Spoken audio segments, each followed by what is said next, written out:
My brother blew out his birthday candles at his party and said, "I wish my sister would die so I can finally be an only child." What did you just wish for? I stood there holding the cake server while my 23-year-old brother, Nathan, smiled at our parents and the 40 guests at his birthday party like he'd said something clever. My parents had thrown him this huge party at a country club, even though he still lived at home and had never held a job for more than 2 weeks. I said it out loud so it would come true. Nathan laughed and looked right at me. Every birthday for the past 10 years, I've wished for the same thing, to be an only child. This year, I decided to be specific about how. My mother dropped her champagne glass and it shattered on the marble floor. "Nathan, what are you saying?" He shrugged and started opening presents like he hadn't just wished death on me in front of everyone. "Come on, Mom. You know life would be easier with just me. No competition. No sharing inheritance, no perfect sister making me look bad." Our cousin Lisa gasped from across the room. "You're seriously admitting you want your sister dead?" Nathan looked up from unwrapping an expensive watch our parents got him. "Not one, there's a difference." He held up the watch. "See this? Cost $3,000. Imagine if they didn't have to buy her gifts too. I could have gotten a Rolex." I'd actually bought my own birthday presents for the past 5 years because our parents forgot my birthday, but always remembered his. Nathan. They forgot my birthday completely last year. He smiled. "Yeah, that was great. One step closer to them forgetting you exist entirely." Our Aunt Margaret stood up from her table. "This is disgusting. How can you say this about your sister?" Nathan rolled his eyes. "Because it's true, Aunt Margie. Everyone thinks it, but I'm the only one honest enough to say it."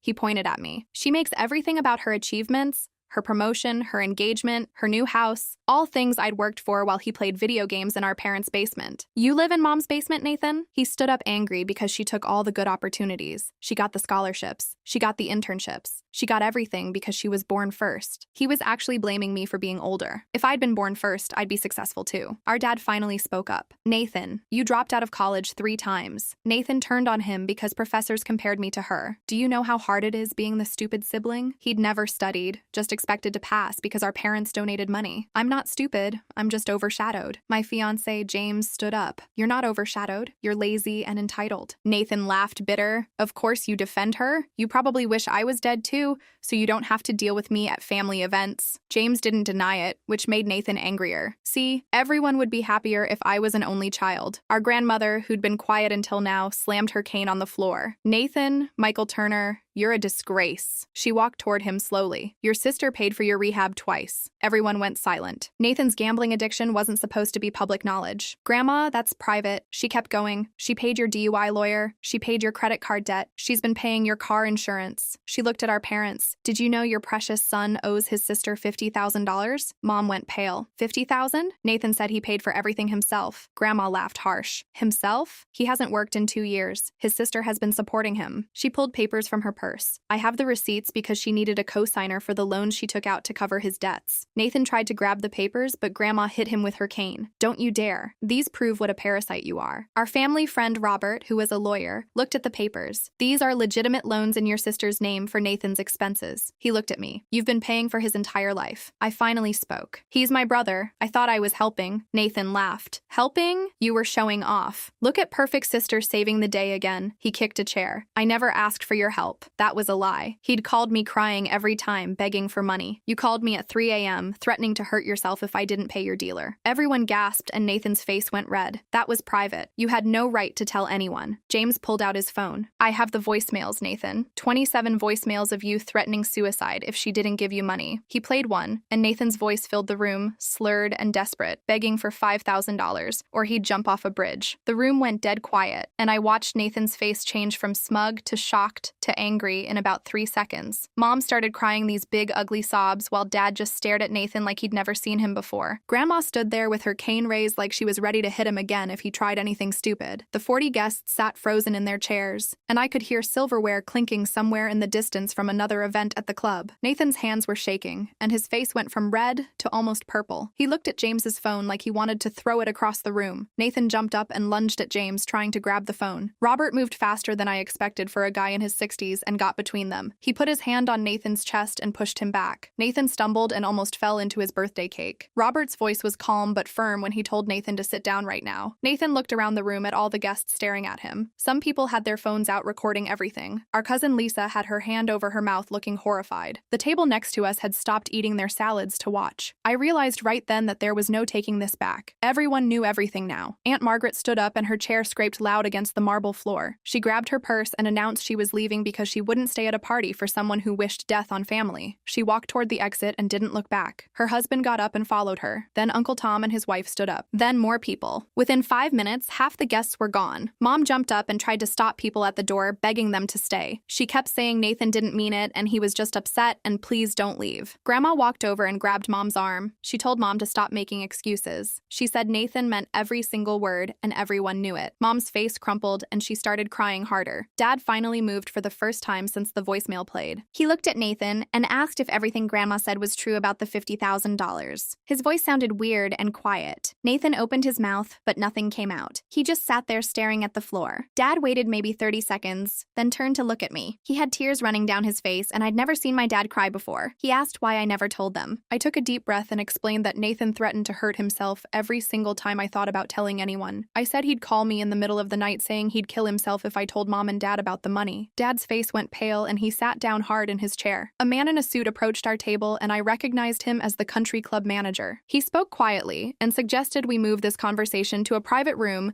since other guests were complaining about the noise. He gestured toward a hallway. Mom nodded and gathered her purse. We all stood up and followed the manager down a long hallway with fancy paintings on the walls. He opened a door to a small conference room with a big table and leather chairs. We filed in and the manager closed the door behind us. Through the window, I could see the remaining guests at the party eating cake and talking in hushed voices. Just immediate family was in the conference room now, plus James and Grandma and Robert. Robert spread Grandma's papers out on the conference table. He put on reading glasses and went through each document carefully. He confirmed that I was legally responsible for loans totaling $47,000. He pointed at different lines on the paper showing Nathan's name as the reason for each loan. He explained that Nathan had no legal obligation to pay me back unless we created a formal repayment agreement with signatures and witnesses. Mom gasped and put her hand over her mouth. She looked at Nathan and asked if he really expected me to just lose all that money. Nathan didn't answer. Robert kept going through the papers showing rehab bills and lawyer fees and credit card statements all in my name. Nathan suddenly exploded out of his chair. He yelled that we were all ganging up on him on his birthday. He said I was trying to ruin his life by exposing his private struggles in front of everyone. He pointed at me and called me vindictive. James pulled out his phone again and scrolled through something. He played another voicemail and Nathan's voice filled the room, calling me a stupid for not sending money fast enough. He was slurring his words and threatening to show up at my work and make a scene. Dad stood up fast and told Nathan to shut his mouth right now. Nathan looked shocked, like Dad had never talked to him that way before. I felt something break inside me and suddenly I was talking. I told them about every 3 a.m. phone not sending money fast enough. He was slurring his words and threatening to show up at my work and make a scene. Dad stood up fast and told Nathan to shut his mouth right now. Nathan looked shocked, like Dad had never talked to him that way before. I felt something break inside me and suddenly I was talking. I told them about every 3 a.m. phone call, every threat. Every time Nathan said he'd kill himself if I didn't pay his dealer or cover his bar tab or bail him out of whatever mess he'd made. I told them about the time he called me from a casino parking lot saying he'd drive his car into a wall if I didn't wire him $2,000 in the next hour. I told them about finding him passed out on my doorstep at 4 in the morning covered in his own vomit. Mom kept saying she had no idea, over and over. Grandma cut her off and said willful ignorance was still a choice. She said Mom and Dad chose not to see what was happening because it was easier than dealing with it. Dad turned to Nathan and asked him directly how he planned to pay for his lifestyle with no job and no income. Nathan mumbled something I couldn't quite hear. Dad asked him to repeat it louder. Nathan said he figured he'd get his inheritance someday. The entitlement in that statement hung in the air like smoke. Dad stared at Nathan for a long moment, then stood up and walked toward the door. He yanked it open and walked out into the hallway. We heard a loud bang, and then another. Dad was punching the wall. Mom started to get up, but Grandma told her to sit down and let him process this. James suggested we all take a break and meet again tomorrow when emotions weren't running so high. He said we needed time to cool off and think clearly. Nathan shook his head and said he refused to meet again. He said this was all my fault and he was done with his family. He stood up and headed for the exit. Grandma moved faster than I'd seen her move in years. She got to the door before Nathan and blocked it with her cane held horizontal. She looked up at him and told him if he walked out that door right now, he was choosing to lose his entire family. She said this was his one chance to face what he'd done and try to fix it. Nathan stood there with his hand on the door-knob, looking between Grandma and the rest of us. Nathan's hand stayed frozen on the door-knob for what felt like forever. His shoulders started shaking, and then tears ran down his face, and for the first time in my entire life, he looked actually broken. Instead of just trying to get sympathy, he turned around and walked back to the table with his head down. He dropped into the chair hard and put his face in his hands. His voice came out so quiet I almost couldn't hear it when he said he didn't know how to fix this. Mom jumped up from her seat and rushed toward him with her arms out. Grandma's cane came down on the table with a bang that made everyone jump. She pointed at Mom and told her to sit down right now. Mom froze halfway to Nathan and her mouth opened like she wanted to argue, but something in Grandma's face made her back up and sink into her chair. Nathan kept his face in his hands and his whole body shook with crying that sounded real for once. Robert cleared his throat and spread Grandma's papers across the table. He said we needed to talk about two separate issues that were connected, but had to be handled differently. The financial situation was one thing, and Nathan's gambling addiction was another. Robert looked around at all of us and said if there was any hope of this family working things out, both problems had to be addressed seriously. He said Nathan needed real treatment this time, not the outpatient programs I'd paid for before, where he could just skip sessions. Robert pulled out his phone and scrolled through something, then said he knew an inpatient facility that specialized in gambling addiction, and they had a 60-day program. Nathan's head came up, and he wiped his face with his sleeve. He said he couldn't do 60 days away from home. Grandma laughed and asked what home since he was about to be kicked out anyway. Dad came back into the room right then, and everyone turned to look at him. His knuckles were scraped and bleeding, and there were dents in the hallway wall visible through the open door. He walked straight to Nathan and stood over him. Dad's voice came out flat and cold when he said Nathan had 1 week to find a job or he was out of the house for good. Nathan actually laughed, but it sounded bitter and mean. He said no one would hire him with his record and his DUI, and the fact that he'd been fired from every job he'd ever had. Dad leaned down close to Nathan's face and said, maybe he should have thought about that before getting the DUI that I paid to make disappear. Nathan's laugh died, and he looked down at the table. I felt something inside me finally break loose, and I stood up. My voice shook when I said I was done paying for anything else. I said Nathan needed to face real consequences for once in his life instead of having me bail him out every time. Mom turned to me with tears on her face and said I was his sister and family helps family. James stood up next to me and his hand found mine under the table. He said I'd been helping for 2 years while they forgot I existed. He said I'd taken out loans that would take me a decade to pay off, while Nathan played video games and gambled away money he didn't have. Mom started to say something, but James kept going. He said they threw Nathan a $3,000 party at a country club while they forgot my birthday completely last year. Mom's face crumpled, and she put her hand over her mouth. Grandma stood up, and everyone went quiet. She planted her cane on the floor and looked at Nathan. She said she was cutting him out of her will until he completed treatment and paid back at least half of what he owed me. Nathan's head snapped up,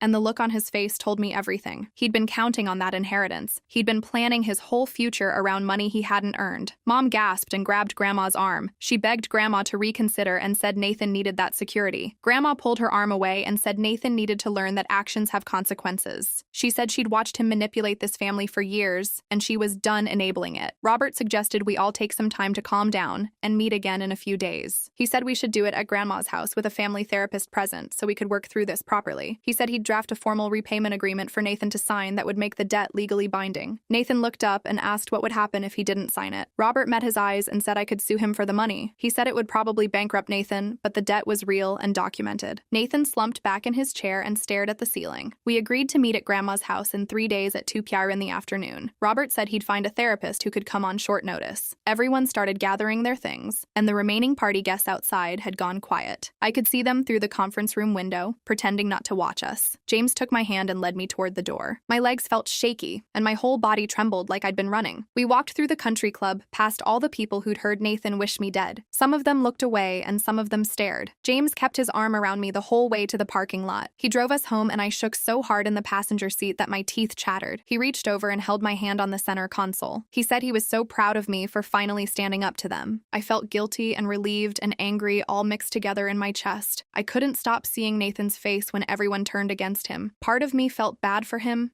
and part of me felt like he deserved it, and I didn't know which feeling was right. We got home and I fell asleep, still wearing my dress from the party. The next morning, I woke up to my phone buzzing nonstop on the nightstand. I picked it up and saw 63 text messages from different family members. Some of them said I did the right thing, and some of them said I was cruel. I scrolled through them with my stomach turning. Mom's message was near the bottom, and it said, I humiliated Nathan publicly and destroyed his birthday. She said I was vindictive and selfish, and I should be ashamed. I turned my phone off and dropped it on the bed. James came in with a plate of eggs and toast. He set it on my lap and sat next to me. He said Nathan humiliated himself by wishing me dead in front of 40 people. He said I just finally told the truth about what he'd been doing to me. I picked at the eggs but couldn't really eat. The house phone rang around 10 and I almost didn't answer it. James picked it up and said it was Grandma. I took the phone and she told me Nathan showed up at her door at 2 in the morning. He was me dead in front of 40 people. He said I just finally told the truth about what he'd been doing to me. I picked at the eggs but couldn't really eat. The house phone rang around 10 and I almost didn't answer it. James picked it up and said it was Grandma. I took the phone and she told me Nathan showed up at her door at 2 in the morning. He was drunk and begging for money. She said he pounded on her door and yelled until the neighbor's lights came on. She called the police and they removed him from her property. Her voice was steady when she said Nathan needed to hit rock bottom before he'd accept real help. She said she went through the same thing with my grandfather's alcoholism decades ago. She said sometimes loving someone meant letting them fall. I thanked her and hung up. My phone buzzed again even though I'd turned it off, and I saw James had turned it back on. There was a new message from Aunt Margaret. She said she wanted to apologize for not seeing what was happening sooner. She said she always thought Nathan was just immature, but now she realized he'd been actively manipulative. She offered to help pay for the family therapy sessions. She said she felt guilty for enabling him at family gatherings by laughing at his jokes about me. I read her message 3 times and something in my chest loosened just a little. I spent the next 2 days trying to focus on work, but kept checking my email every few minutes. Robert sent the draft agreement on Thursday morning, and I opened the attachment with my hands shaking. The document was 12 pages long with official legal language that made everything feel suddenly real. Nathan Turner would pay $500 per month for 96 months with 4% annual interest, bringing the total to $57,000. I stared at the numbers until they blurred together on my screen. James came up behind my desk chair and read over my shoulder. He put his hands on my shoulders and squeezed gently. He said I probably wouldn't see most of that money, but having it in writing meant Nathan couldn't pretend the debt didn't exist anymore. I printed the agreement and put it in a folder, even though I knew I'd never stopped thinking about how much I'd lost, trying to save someone who resented me for it. The house felt too quiet that afternoon, so I went for a walk around the neighborhood and tried not to calculate how many years of savings I'd given away. My phone rang while I was 3 blocks from home and Dad's name appeared on the screen. I almost didn't answer because I couldn't remember the last time he'd called me directly instead of having Mom do it. His voice sounded rough when he asked if I could meet him for coffee tomorrow morning before the family meeting. I said yes before I could think of a reason to say no. He suggested a place near my office and said he'd be there at 8. I walked home slowly, wondering what he wanted to say that required meeting alone. Dad was already sitting at a corner table when I arrived at the coffee shop. He looked terrible with dark circles under his eyes and his shirt wrinkled like he'd slept in it. He stood up when he saw me and pulled out my chair, which he'd never done before in my entire life. I sat down and ordered black coffee from the server who came over. Dad ordered the same, and we sat in silence until she walked away. He folded his hands on the table and stared at them for a long time. He said he'd been a terrible father to me while spoiling Nathan into someone useless and entitled. His voice cracked on the word terrible, and I realized he was crying. I didn't know what to say, so I just waited. He wiped his eyes with a napkin and told me about the miscarriage Mom had between Nathan and me. They'd gotten pregnant when I was 2 and lost the baby at 5 months, and Mom fell apart for almost a year. He said when Nathan was born 3 years later, they were so terrified of losing another child that they became overprotective and indulgent. He knew it wasn't an excuse, but wanted me to understand why they'd become so unbalanced as parents. The server brought our coffee, and we both pretended we weren't crying in public. Dad said they'd started treating Nathan like he was fragile, and me like I was strong enough to handle anything, including being ignored. He apologized for forgetting my birthdays and missing my college graduation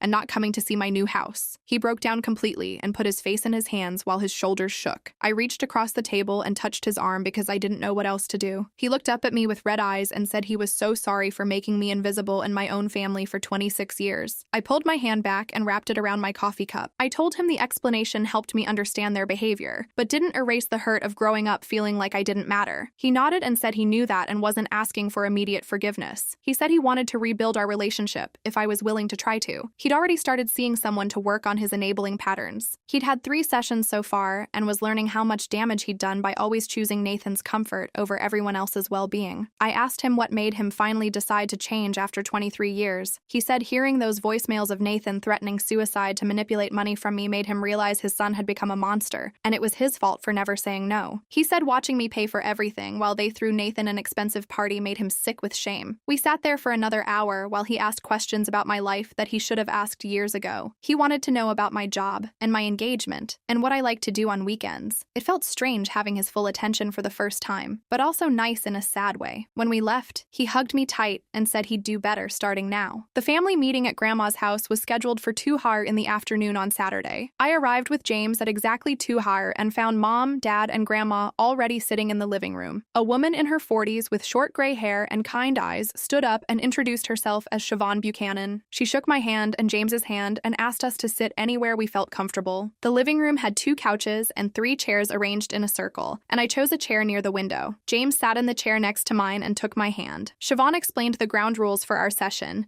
including no interrupting, no name-calling, and no walking out without permission. She said everyone would get a chance to speak, and she'd moderate to keep things productive. We all nodded and then sat in awkward silence waiting for Nathan. 2:15 came and went with no sign of him. Mom kept checking her phone and texting him. At 2:30, the doorbell finally rang and Grandma went to answer it. Nathan walked in looking like he hadn't showered in days. His hair stuck up in different directions and his clothes were wrinkled. He sat in the chair farthest from me without making eye contact with anyone. Mom immediately got up and tried to sit on the arm of his chair, but Siobhan gently told her to return to her seat. Mom looked hurt but sat back down on the couch next to Dad. Siobhan started by thanking everyone for coming and acknowledging how difficult the situation was for the whole family. She said the goal today was to understand what happened and start building a path forward. She looked at Nathan and asked him to explain in his own words why he'd wished for my death at his birthday party. Nathan stared at the floor and didn't say anything. Siobhan waited patiently while the silence stretched out. Mom started to speak, but Siobhan held up her hand. After what felt like 10 minutes, Nathan finally spoke so quietly we could barely hear him. He said he resented me for being successful when he felt like a complete failure. He said watching me accomplish things made him feel worthless and small. He said he wanted me gone so he could stop being compared to me every single day. His voice got louder as he talked, and he looked up at me with tears running down his face. He said every time someone mentioned my promotion or my engagement or my house, it felt like they were pointing out how much he'd screwed up his own life. He said he knew it was wrong to wish me dead, but in that moment, he just wanted the comparison to stop. I waited until Siobhan nodded at me before I spoke. I pointed out that nobody in our family compared us except him. I said I never bragged about my achievements around family because I knew it made him uncomfortable, so I barely mentioned anything good that happened to me. Nathan stared at me and then admitted that was true. He said it didn't matter if I talked about my life or not because my mere existence felt like a judgment of his failures. Siobhan wrote something in her notebook and said that was called projection. She explained that Nathan was comparing himself to me internally and then blaming me for the comparison. Nathan nodded slowly and said he'd never thought about it that way. Siobhan asked him what he thought would act. She explained that Nathan was comparing himself to me internally and then blaming me for the comparison. Nathan nodded slowly and said he'd never thought about it that way. Siobhan asked him what he thought would actually happen if I wasn't in his life anymore. Nathan was quiet for a minute and then said he'd probably just find someone else to resent for being better than him. The honesty in that answer surprised everyone, including him. Mom had been silent the whole time, but now she started crying. She said she enabled Nathan by making excuses for his behavior and treating him like a child instead of an adult. She looked at me and apologized for neglecting my accomplishments and forgetting my birthdays. She said she didn't know how to be a good mother to me because she'd never tried, and that was unforgivable. She cried harder and Dad put his arm around her. She said she was so focused on protecting Nathan that she forgot I needed parents too. Siobhan handed her a tissue box and asked her what she thought she could do differently going forward. Mom wiped her eyes and said she needed to stop making Nathan's problems the center of everything and start treating both her children equally. She said she knew that sounded simple, but it would be hard to change patterns that had lasted over 20 years. Siobhan turned to address the whole room. She said our family had been running a broken system where Nathan's needs always came first, and everyone else adjusted around him. She said breaking that pattern would require everyone to change their roles, not just Nathan. She recommended weekly family sessions for 3 months and individual therapy for both Nathan and Mom to work on their specific issues. Dad said he was already in individual therapy and would keep going. Grandma said she didn't need therapy because she was the only one who'd been seeing clearly this whole time. Siobhan smiled and said sometimes the people who think they don't need help are the ones who need it most, but she wouldn't force anyone. I said I'd do whatever it took to fix this family or at least figure out if it could be fixed. Nathan asked what would happen if he didn't want to participate in therapy. The room went completely silent. Dad's voice came out hard and firm when he said Nathan would be evicted from their house and cut off financially if he refused treatment. Mom started to protest, but Dad talked over her. He said he was done enabling Nathan's refusal to take responsibility for his own life. He said Nathan had 1 week to decide between getting help or getting out. Mom looked at Dad with her mouth open like she'd never heard him speak that way before. I stared at my father enforcing a real boundary for the first time in my memory and felt something shift in my chest. Nathan signed the repayment agreement at Grandma's dining room table, with Robert standing over him like a court official. His hand shook so badly the pen kept slipping and he had to restart his signature twice. Mom watched from the doorway crying while Dad stood next to Robert making sure Nathan completed every line. The document laid out $500 monthly for 8 years with interest calculated at 4%. Nathan stared at the total amount of $53,000 after interest, and his face went pale. Robert collected the signed papers and made copies for everyone while Siobhan flipped through her notes about treatment programs. She pulled out a brochure for an inpatient facility that specialized in gambling addiction and placed it in front of Nathan. The program ran for 60 days with no phone access for the first 2 weeks and mandatory group therapy twice daily. Nathan pushed the brochure away and said he didn't need to go away for 2 months. Grandma tapped her cane on the floor 3 times and reminded him about the revised will sitting in her lawyer's office. She said the will currently left him nothing and would stay that way unless he completed a real treatment program. Nathan picked up the brochure again and read through the rules about no electronics, no visitors for 3 weeks, and mandatory participation in all activities. Dad said he would personally drive Nathan to the facility next Monday and stay for the family orientation session. Siobhan explained that Marco ran one of the best programs in the state and had a 70% success rate for patients who completed the full 60 days. Nathan asked what happened to the other 30%,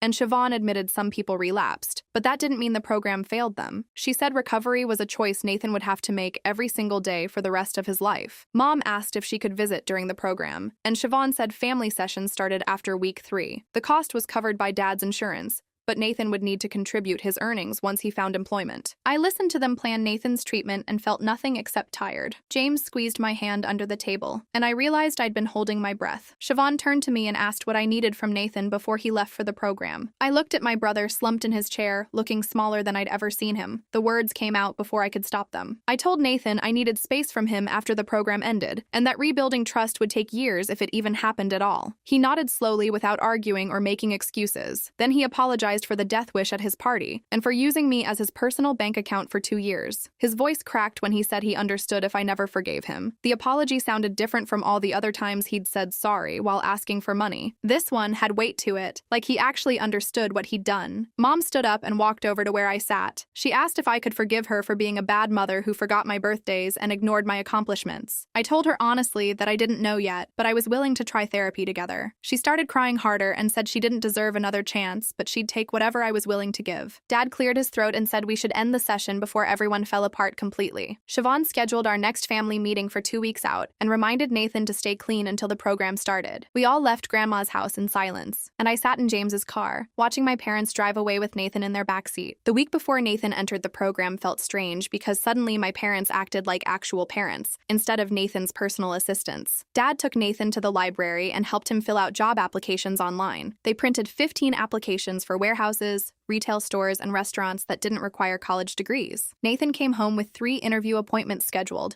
and Dad bought him khaki pants and button-down shirts from a discount store. Mom ironed the shirts and helped Nathan practice answering common interview questions at the kitchen table. I stopped by their house to drop off some documents Robert needed and found Dad coaching Nathan on proper handshake technique. Nathan saw me watching from the doorway and gave me this half smile that looked embarrassed, but also kind of proud. Mom asked if I wanted to stay for dinner, but I said James was waiting at home. The truth was, I couldn't handle watching my parents finally parent Nathan the way they should have been doing for 23 years. It felt too late and too little, but also like maybe something was shifting. Dad walked me to my car and apologized again for all the missed birthdays and forgotten achievements. He said seeing the loan documents with my signature on them made him realize how badly they'd failed me. I told him I appreciated the apology, but actions mattered more than words. He nodded and promised he was working on changing his patterns in individual therapy. I drove home and told James about the job applications and the interview close. He said it was good my parents were stepping up, even if it felt weird after so many years. That night, I couldn't sleep thinking about Nathan going to interviews and maybe actually getting hired somewhere. Nathan got called back for a second interview at a warehouse that paid $15 an hour for forklift operators. Dad drove him there and waited in the parking lot for an hour while Nathan met with the hiring manager. They offered him the job on the spot with training starting in 2 weeks. Nathan called me from Dad's car to tell me the news, and his voice sounded different. He said he'd never gotten a job on his own before without Mom calling in favors or Dad making donations. I congratulated him and meant it, even though part of me was still angry about everything. At our next family session with Siobhan, Nathan told everyone about the warehouse job. Siobhan pointed out this was the first thing he'd accomplished independently in years without family money or connections. Nathan admitted it felt different from when things got handed to him. He said filling out the application himself and going through the interview process made the job feel like his instead of something he didn't earn. Mom cried happy tears and hugged him,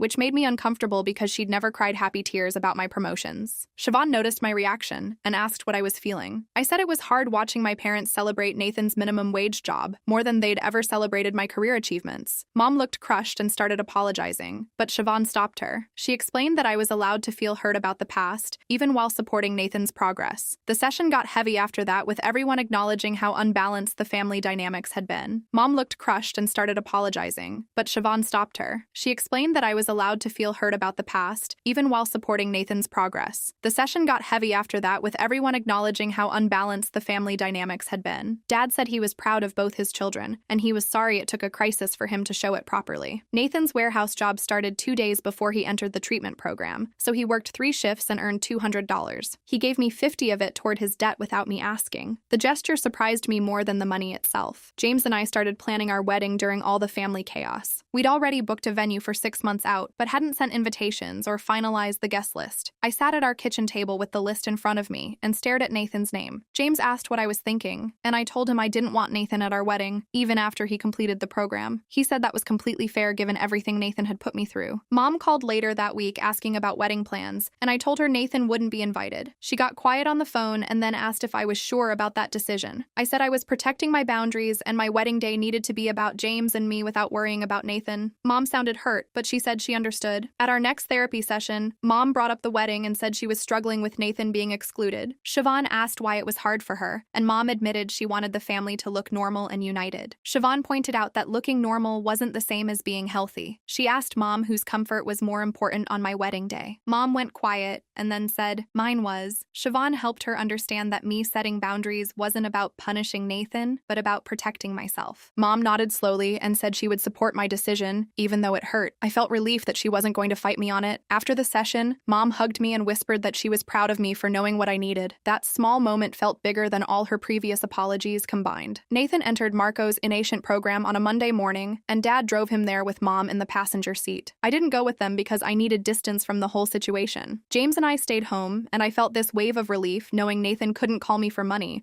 or create new emergencies for 2 whole months. We decided to take a weekend trip to the coast to celebrate having space from my family drama. James booked a small bed and breakfast overlooking the ocean, and we left Friday after work. Driving away from the city felt like shedding a heavy coat I'd been wearing for years. We walked on the beach and ate at little restaurants and didn't talk about Nathan or my parents or family therapy. On Saturday night, we sat on the balcony watching the sunset, and James asked how I was really doing. I told him I'd been spending so much mental energy on Nathan's problems that I'd forgotten what it felt like to just live my own life. He said he'd noticed I was always tense, waiting for the next crisis call. I realized he was right. For 2 years, I'd been in constant emergency mode, ready to drop everything when Nathan needed saving. The weekend away made me see how exhausting that had been. We stayed an extra night and drove home Monday, feeling more relaxed than we'd been in months. I started thinking about what I wanted for my future instead of just reacting to Nathan's disasters. 3 weeks into Nathan's program, my phone rang with an unknown number, and I almost didn't answer. It was Marco calling to give us an update on Nathan's progress. He said Nathan had been resistant the first week, but something shifted during a group therapy session. Nathan finally started engaging honestly with the treatment, instead of just going through the motions. Marco explained that Nathan admitted to manipulating family members and was working on understanding why he developed those patterns. He said Nathan showed genuine remorse during family processing exercises and seemed committed to changing. Marco thought Nathan had real potential for recovery if he stayed dedicated after leaving the program. I asked if Nathan was just performing for the counselors, like he'd performed for everyone else. Marco said that was always a risk with addiction treatment, but Nathan's breakthrough seemed authentic based on his participation level. He'd started helping other patients in group sessions and taking responsibility for his actions without deflecting blame. I thanked Marco for the update and felt cautiously hopeful for the first time. James asked what Marco said,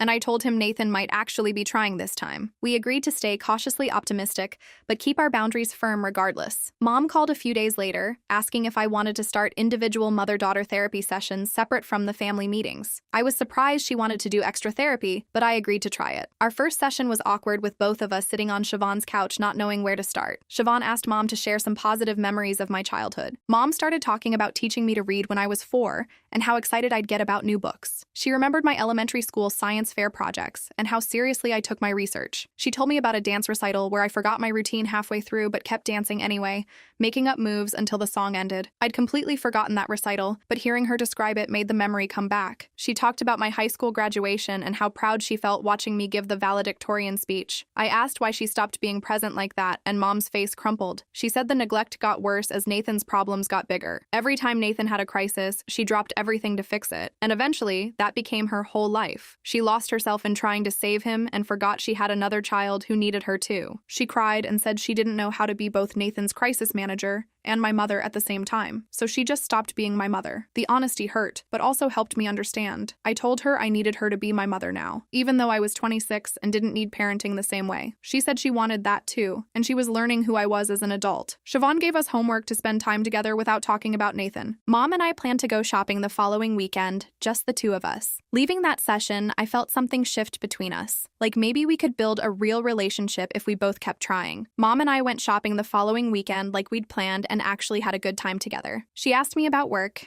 and listened when I told her about a difficult client I was dealing with, and she didn't bring up Nathan once during the entire lunch. When we got back to my car, she hugged me and thanked me for giving her another chance. And I realized this was the first time in years she'd hugged me without it feeling forced or obligated. James noticed the difference in me when I got home and said I seemed lighter, and I told him I was starting to believe my parents might actually change. The next week, Dad called and asked if he could come by the house, and when he arrived, he was carrying Nathan's gaming computer and all his equipment. He explained that he'd sold everything online for $3,000 and wanted to give me the money as a start toward paying back what Nathan owed. I tried to refuse at first because it felt weird taking money from my parents, but Dad insisted and said Nathan had agreed to it as part of taking responsibility. The check he handed me was made out for $3,000 exactly, and seeing it made me cry because it was the first time either of my parents had acknowledged the financial burden I'd been carrying. Dad sat with me while I cried and apologized again for not seeing what was happening, and he promised this was just the beginning of making things right. $3,000 was barely 6% of what Nathan owed me, but the gesture meant everything because it showed Dad was serious about change. I deposited the check the next day and felt something shift inside me, like maybe I could start believing in my family again. Marco called a few weeks later to tell us Nathan was eligible for family visits, and he thought it would be good for Nathan's recovery if we came. I didn't want to go at first because I was scared Nathan would just perform for us like he always did, but Grandma convinced me to give him one more chance. We drove to the facility together on Saturday morning with Mom crying in the passenger seat the whole way there. The building looked like a regular office complex from the outside, but inside it had that institutional smell that reminded me of hospitals. Nathan was waiting for us in a small visiting room with Marco, and I almost didn't recognize him because he'd gained some weight, and his face looked clearer than I'd seen it in years. He stood up when we walked in and immediately apologized without any of the defensiveness or excuses he usually hid behind. He looked right at me and said he was sorry for wishing I was dead, for stealing my money, for threatening to hurt himself, for making me responsible for his happiness. He stood up when we walked in and immediately apologized without any of the defensiveness or excuses he usually hid behind. He looked right at me and said he was sorry for wishing I was dead, for stealing my money, for threatening to hurt himself, for making me responsible for his happiness. Mom started crying harder, but Nathan kept his eyes on me and said he understood if I never forgave him, but he wanted me to know he was trying to become someone worthy of being my brother. The apology felt different this time because he wasn't asking for anything or trying to manipulate me into feeling sorry for him. We sat down and Nathan started talking about his work with Marco, and he explained how he'd been learning about his resentment and entitlement. He said he'd realized that making me responsible for his happiness was unfair and destructive, and that his gambling wasn't just about chasing money, but about punishing himself for feeling worthless. Marco nodded along while Nathan talked and added details about the progress Nathan had made in group therapy. Nathan pulled out a notebook and said he wanted to show us something, and my hands started shaking because I didn't know what to expect. The notebook was his recovery workbook where he documented every time he'd manipulated someone and the impact it had on them. He opened it to show us page after page of entries, and my name was on almost every single one. I saw detailed accounts of the 3 a.m. calls, the suicide threats, the lies he'd told to get money, the guilt trips he'd used to make me feel responsible for him. Reading his own words describing what he'd done to me made me start crying, and Nathan cried too, while apologizing over and over. He'd written down specific dates and amounts and exactly what he'd said to manipulate me each time, and seeing it all laid out like that made me realize just how calculated his behavior had been. There were entries about lying to Mom and Dad, about stealing from Grandma's purse, about manipulating friends into lending him money he never paid back. Each entry included a section where he he analyzed why he'd done it and who he'd hurt, and the honesty in those reflections felt real in a way Nathan's words never had before. Mom read some of the entries and kept saying she had no idea, and Grandma just sat there with tears running down her face. Nathan explained that writing everything down had been the hardest part of his recovery because it forced him to face what he'd become, and he couldn't hide behind excuses anymore when he saw his actions written in black and white. Marco joined our session after we'd looked through the workbook, and he explained more about Nathan's addiction and recovery. He said Nathan's gambling had been partly about chasing the high of risk, but also about punishing himself for feeling like he didn't measure up. The self-destruction was Nathan's way of proving to himself that he was as worthless as he believed he was, and every loss reinforced that belief. Marco explained that Nathan was learning healthier ways to cope with feelings of inadequacy, and he was developing tools to handle stress without turning to gambling or manipulation. The prognosis was cautiously optimistic if Nathan stayed committed to his recovery after leaving the program, but Marco emphasized that addiction was a lifelong struggle, and relapse was always possible. I asked Marco directly if he thought Nathan was just performing for us, like he'd performed his whole life. And Marco said that was always a risk. But Nathan's breakthrough seemed genuine based on his participation level. He said Nathan had started helping other patients in group sessions and taking responsibility for his actions without deflecting blame, which were good signs of real change. After the visit, Mom admitted she was terrified Nathan would relapse and we'd end up right back where we started. I told her that was always a possibility with addiction, and we couldn't control Nathan's choices, only our own responses to them. We had another session with Siobhan the following week, where we discussed how to support Nathan's recovery without enabling his dysfunction.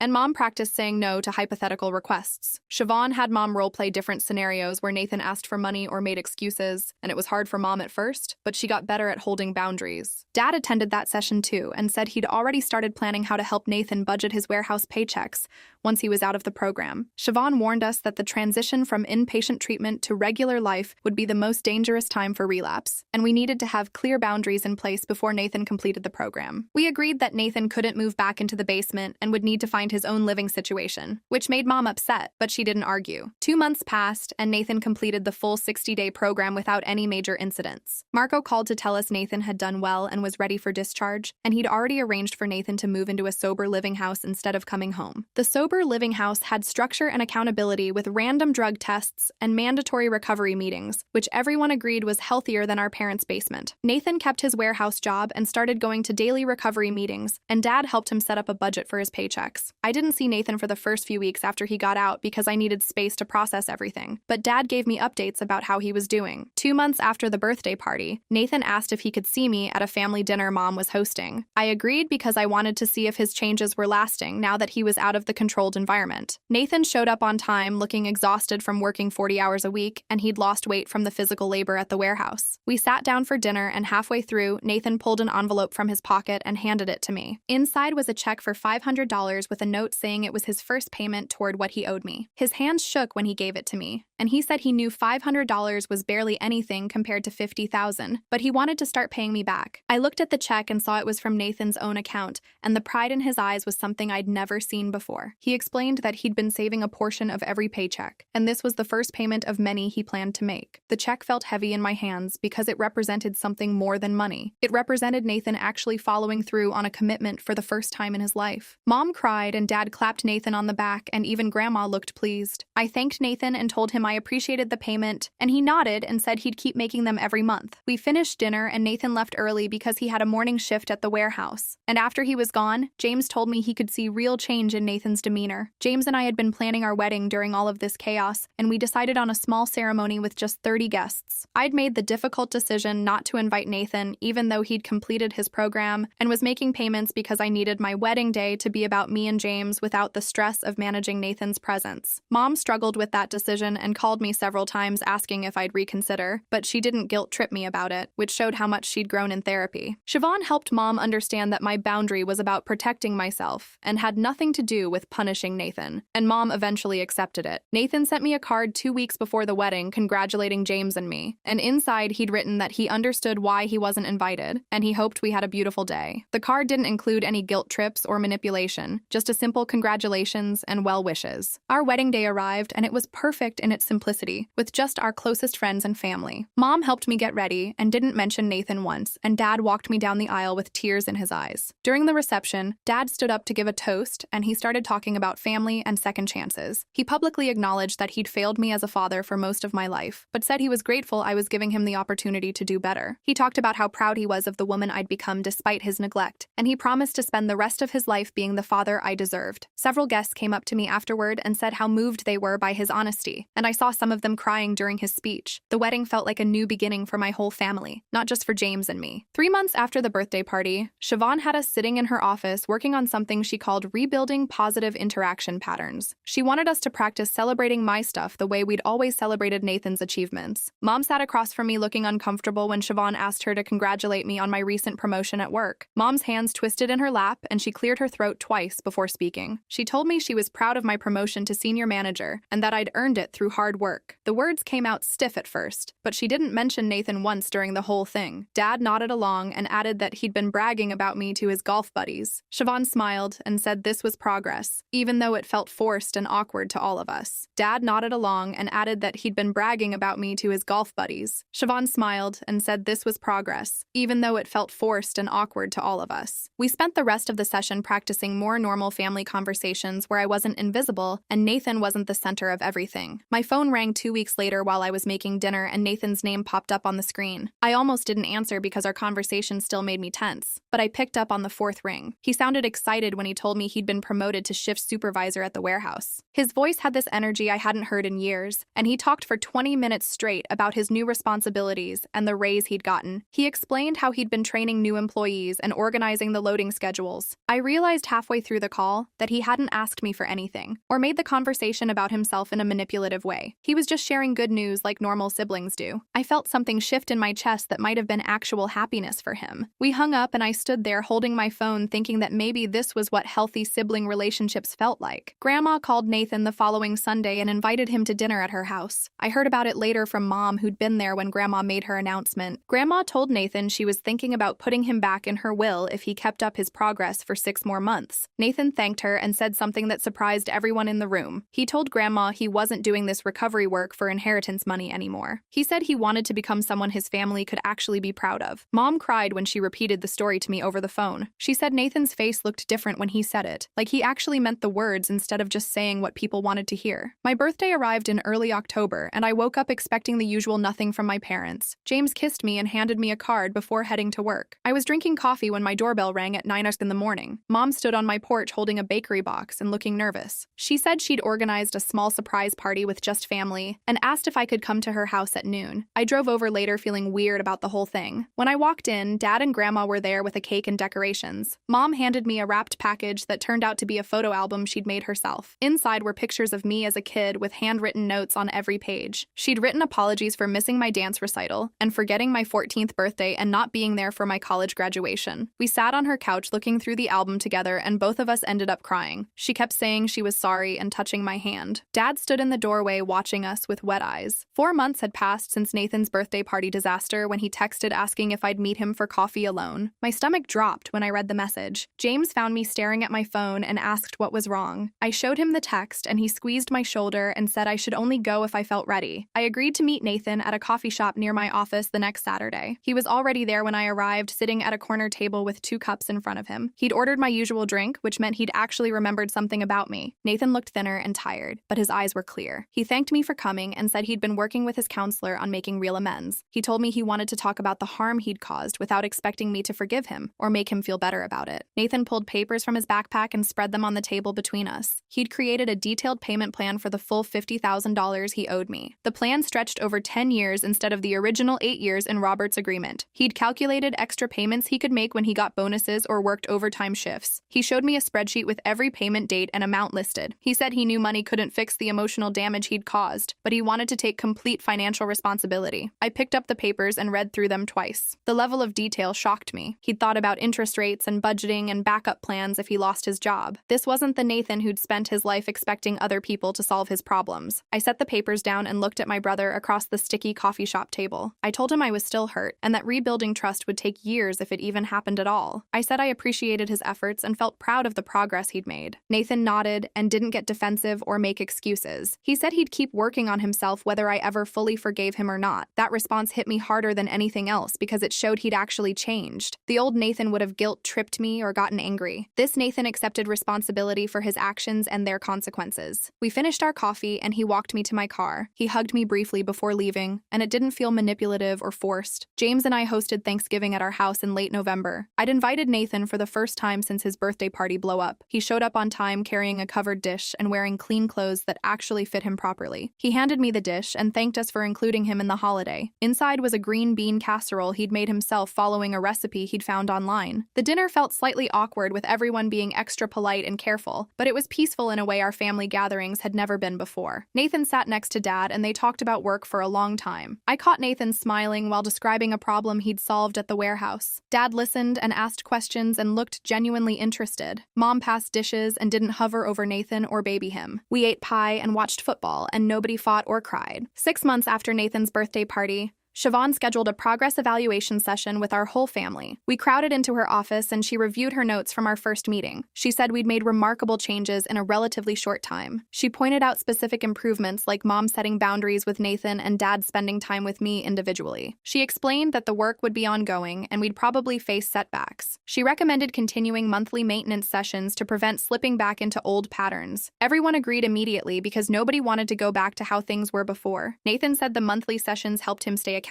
Mom said she needed the structure to keep learning how to be a better parent. Dad just nodded and said he'd be there. Nathan celebrated 6 months of sobriety and steady employment at his recovery meeting the following week. Our whole family showed up to support him when he received his 6-month chip. The meeting room was full of other people in recovery and their families. Nathan walked to the front when his name was called and were accepted the chip from his sponsor. He gave a speech about hitting rock bottom at his birthday party and how that moment saved his life. He talked about learning to take responsibility and building real relationships. He thanked me specifically for finally setting boundaries and forcing him to face consequences. He said my refusal to keep enabling him was the greatest gift anyone had ever given him, even though it hurt at the time. People clapped and Nathan came back to sit with us. Mom grabbed his hand and squeezed it. Dad put his arm around Nathan's shoulders. Grandma wiped her eyes with a tissue. I sat there watching my family support my brother and felt something close to hope. Mom called me the following week and asked if I wanted to go shopping with her. I almost said no out of habit, but something in her voice sounded different, so I agreed to meet her at the mall on Saturday. We walked through the department store and she picked up a sweater and asked if I thought it would look good on her. I gave her my honest opinion and she actually listened instead of buying it anyway. She put the sweater back and moved to another rack. We browsed for 20 minutes before she stopped and turned to me with tears in her eyes. She said she realized she didn't know anything about my taste or my style or what I liked. I told her it was okay,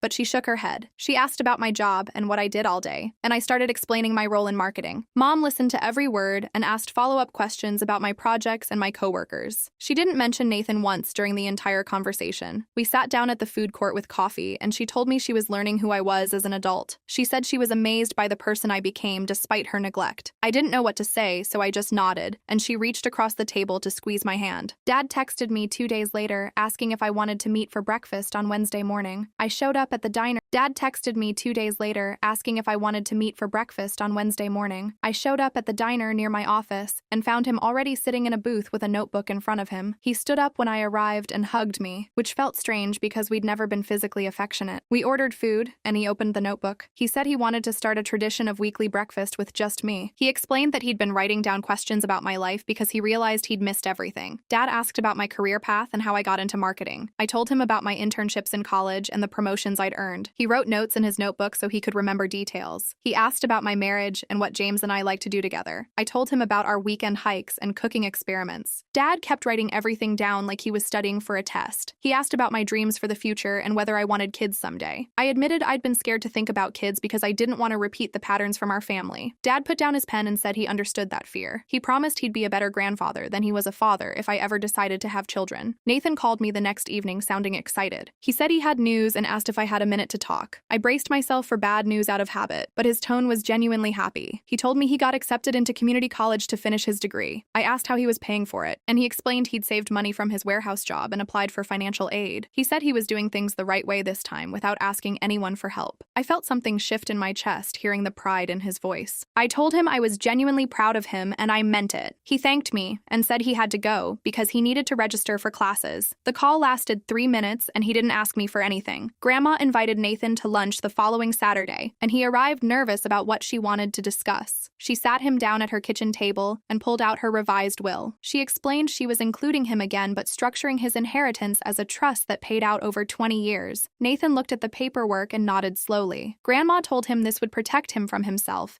and ensure he couldn't blow everything at once. Nathan surprised everyone by thanking her for the structure. He said he knew he couldn't be trusted with a large sum of money and appreciated her protecting him. Grandma patted his hand and said she was proud of his self-awareness. She poured them both tea, and they spent the afternoon talking about his recovery and his plans for school. 8 months had passed since Nathan's birthday party when I realized something had changed in me. I was sitting at my desk at work when I noticed my shoulders weren't tense. I checked my phone and saw no missed calls from Nathan. I hadn't had anxiety about him calling with emergencies in weeks. The mental energy I used to spend on his crisis had been reclaimed for my own life. James noticed I was happier when I got home that evening. He commented that I seemed more relaxed and present. We made dinner together and talked about our future. James brought up the possibility of having kids, and I didn't immediately panic. We discussed timelines and what we wanted our family to look like. I felt ready to plan for our own future instead of being stuck managing Nathan's disasters. Our family gathered for Christmas at my parents' house in December. I walked in carrying gifts and noticed the tree had presents underneath with my name on them. The gift distribution looked balanced between Nathan and me for the first time in my memory. Mom handed me a carefully wrapped box, and I opened it to find a leather journal she'd picked out specifically for me. She'd remembered I mentioned wanting to start journaling during one of our shopping trips. Dad gave me a framed photo of us from my college graduation that he'd dug out of storage. Nathan approached me last holding a wrapped frame. I opened it and found a photo of us as kids building a sandcastle at the beach. He'd written a note on the back saying he wanted to be worthy of that sibling bond again. I hugged him and felt tears on my face. We ate dinner together and nobody fought or cried. The conversation flowed naturally, with everyone participating equally. Mom asked about my upcoming work project and actually remembered the details from our last conversation. Dad told a story about his own childhood and included me in the discussion. Nathan talked about his classes and seemed genuinely engaged with his education. Nathan stopped by my house in early January with an envelope. He handed it to me, and I opened it to find his 8th payment toward his debt. The check brought his total repayment to $4,000. He'd never missed or been late with a single payment. Nathan told me he'd opened a savings account for the first time in his life. He showed me the balance on his phone with obvious pride. He said he was learning to find satisfaction in earning things rather than being given them. He talked about how good it felt to pay his own bills and support himself. I offered him coffee, and we sat at my kitchen table for an hour talking about his plans. He wanted to finish his degree and maybe get promoted at the warehouse. He talked about goals and timelines like a completely different person. We rang in the new year together as a family at my parents' house on December 31st. I stood in their living room holding a glass of champagne and looked around at everyone. Mom was laughing at something Dad said while refilling snack bowls. Nathan was helping Grandma to her chair and making sure she was comfortable. James stood beside me with his arm around my waist. I watched the clock count down to midnight and realized Nathan's horrible birthday wish became the catalyst for our family finally getting healthy. We weren't perfect and probably never would be, but we were honest now. We acknowledged our problems instead of hiding them. We held each other accountable instead of enabling destruction. We showed up for each other in real ways instead of performing for appearances. The countdown reached 0 and everyone cheered. I kissed James and hugged my family. Nathan caught my eye across the room and mouthed, "Thank you." I nodded back because I understood what he meant.